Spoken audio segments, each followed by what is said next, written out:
Szia! Én Csilla vagyok, és ez itt a Plain Hungarian Podcast magyarul tanulóknak.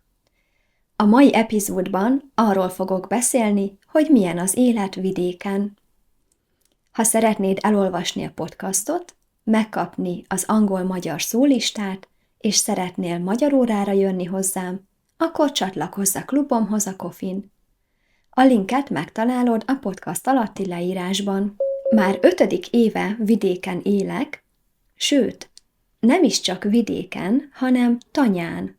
A tanya szó a magyaroknak azt jelenti, hogy olyan hely, ahol nincsenek szomszédok, csak te és az állataid. A tanyán vannak csirkék, lovak, tehenek, kutyák, macskák, esetleg szamarak, libák, stb. A mi tanyánk azért egy kicsit más. Először is, mert itt vannak szomszédok. Igaz, csak nyáron jönnek ide, és akkor is csak hétvégére, de akkor is itt vannak házak, nem csak a mi házunk. Másodszor pedig azért más ez a tanya, mert nekünk nincsenek állataink, csak a kutyák és a macska. De a lakcímünk az valóban tanya, és sok szempontból tényleg olyan, mint egy igazi tanya. Mindjárt el is mesélem miért. Ha valaki idejön, azt látja, hogy itt nincs aszfaltozott út, csak a föld van, ami nyáron poros, télen sáros. Nincs közvilágítás sem. Ez azt jelenti, hogy itt nincsenek az utcán lámpák, este teljesen sötét van, ezért vagy a telefonommal, vagy fejlámpával világítok, ha ottóval sétálok. De amikor fent van a hold, akkor sokszor nem világítok semmivel. Szeretek a sötétben sétálni. A barátaim, ismerőseim gyakran kérdezik, hogy nem félek itt egyedül, főleg este, a sötétben. Az az igazság, hogy én itt soha nem féltem, hiszen én az állatoktól nem félek, csak az emberektől, ember pedig nem nagyon van itt. De mióta ilyen sokszor megkérdezték, hogy nem félek-e, elkezdtem egy kicsit félni. De estére ugyanúgy nem szoktam bezárni se a kaput, se a házat, még akkor sem, amikor nincs itthon a barátom, és hetekig teljesen egyedül vagyok. Szeretek amúgy itt élni, mert általában csendes és nyugodt. Imádom, hogy olyan helyen élek, ahova másoknak utazni kell. Én, ha kimegyek a házból, már a természetben vagyok. Sokszor látok itt olyan madarakat, amik ritkaságok, amiket egy magyar lehet, hogy nem lát soha életében. Ilyen madár például a túzok, vagy a darvak. Tavaly például 260 daru volt egyik nap a házunk fölött, leírhatatlan élmény volt. Az utcánkban lakik egyébként egy gólyapár is, itt van a fészkük. Ha egy kicsit sétálok, akkor már olyan helyen vagyok, ami a Nemzeti Park területe, és sok védett, ritka állat és növény van. A kertünkben is van amúgy egy orchidea, ami védett, mert igazi ritkaság. Persze ez mind csak annak érdekes, aki szereti a természetet, de én szerencsére már nem csak szeretem, hanem ismerem is a természetet. Ezt is nagyon szeretem, hogy a helyeknek már történetük van. Egyik évben például megfigyeltem, ahogy a hattyúk fészket raktak, aztán tojásokat. Láttam a kis hattyakat, aztán láttam őket felnőni. Olyan csoda dolgok nekem ezek, hogy most már soha nem szeretnék hosszú távon nagyvárosban élni. Na de, beszéljek arról, hogy milyen az élet itt. Az például nagyon érdekes, hogy az évszakokat mennyire jól lehet érteni és érezni. Szeretem itt a tavaszt, a nyarat, az őszt és a telet is, mert mindegyik másért szép. Vannak persze nehézségek, kihívások is.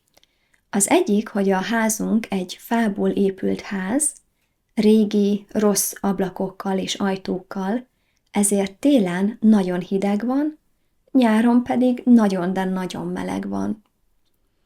A fürdőszobában és az előszobában egyébként nem is fűtünk, ezért télen nagyon össze kell szedni minden erőmet, amikor tusolni megyek. Nem egyszer 8 fokot mértem a fürdőszobában. Egy kis kályhával fűtünk egyébként, ezért ha elutazunk pár napra, akkor mindig arra jövünk haza, hogy nem csak az előszobában és a fürdőszobában van nagyon hideg, hanem a szobában és a konyhában is. Volt, amikor csak 3 fok volt idebent. A szobanövényekért szoktunk aggódni, amikor elutazunk karácsonyra.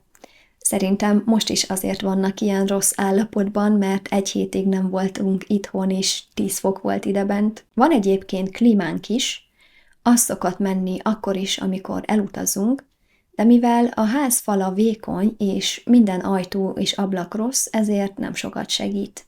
De ez nem a mi házunk, csak béreljük, ezért nem tudunk vele mit csinálni. A fűtést ugye kályhával oldjuk meg, ami azt jelenti, hogy kell fa. Én szeretek fát vágni, mert nekem meditatív tevékenység. Favágás közben nem gondolok másra, csak a mozdulataimat figyelem. Tüzet gyújtani is tudok, de ez nem új dolog, mert kiskoromban is fával fűtöttünk, és már akkor is tudtam fát vágni és begyújtani is. Az utolsó nehézség, hogy itt nincs víz sem. A faluba szoktunk bemenni vizet hozni. Jön a csapból víz, azzal szoktunk tusolni például, vagy a növényeket locsolni, de azt nem szabad meginni. A faluban van egy bolt, de nem szoktunk oda járni, mert nagyon drága, alig kapható valami, és nekem sok speciális dolog kell a táplálkozásom miatt, ami ott nincs. Ezért a városba szoktunk menni vásárolni, 1 héten egyszer vagy ritkábban, mert az út 50 perc oda és 50 perc vissza kocsival. Szóval, ha elfelejtünk venni valamit, akkor ez van. Nem lehet gyorsan elszaladni a boltba és venni. De ez nem baj, megszoktam már, és így megtanultunk előre tervezni. Sok mindent egyébként magunknak készítünk. Kenyeret, kiflit, zsömlét és egyéb pékárukat, süteményeket mindig szívesen sütök. Nyár végén szoktunk lecsót, lekvárt, paradicsomszószt csinálni. Többször csináltunk birsalmasajtot is. Ez nem igazi sajt, gyümölcsből van. Nem tudom sajnos elmagyarázni pontosan mi ez, de ha Magyarországon jársz ősszel vagy télen, kóstold meg. Nagyon szeretek gombát és bogyókat gyűjteni, bodzaszörpöt és tésztát csinálni. Szóval nem kell mindenért boltba menni. Nagyon szeretnék kertet, de azért nincs mindenre időm és energiám, nekem sem.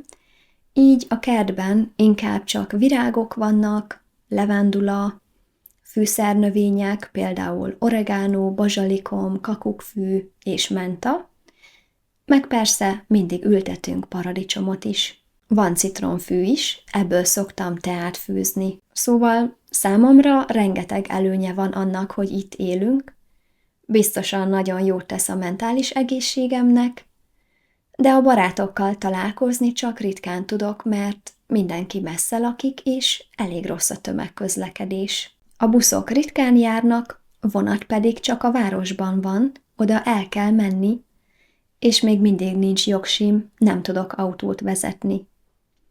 Fent van a listámon, hogy megtanulok autót vezetni, mert nagyon hasznos lenne. Egyszer például a kutyámnak, Ottónak SOS gyógyszer kellett, és a barátom nem volt itthon, több hétre elutazott. Úgyhogy nyáron, a nagy melegben elbicikliztem az állatorvoshoz. 1 óra volt az út oda, és 1 óra vissza. Akkor bicikliztem be először a legközelebbi településre, és aztán azóta már sokszor megtettem ezt az utat biciklivel. Mentem boltba és orvoshoz is így. Kocsival nyilván kényelmesebb lenne, mert ez a település kocsival csak 10 perc, de nagyon szép tájakon át lehet biciklizni, így ismertem meg a hattyú családot is. Szóval, bár sok szempontból nehezebb itt az élet, én mégis nagyon szeretem, és ha hiányzik a város, akkor elutazom 1-2 napra, és mindig hamar rájövök, miért szeretek itt élni. Ez volt a mai rész. Remélem, hogy tetszett. Ha szeretnél velem tanulni, csatlakozz a klubomhoz. coffee.com/plainhungarian. Szia!